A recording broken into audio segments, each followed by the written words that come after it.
How to reset password on Amazon account. Forgot your password? This guide shows you how to reset your password on your Amazon account so you can get back to shopping.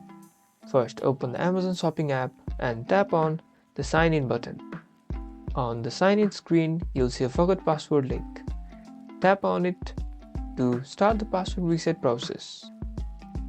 Once your account is verified, Amazon will ask you to enter the email address or the phone number associated with your account. You'll then receive a verification code via email or SMS.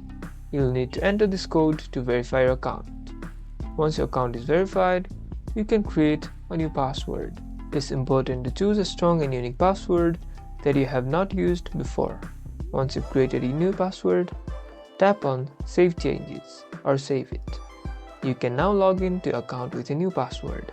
You now know how to reset your password on Amazon account. Get ready to get back to shopping. Like and subscribe for more app tips.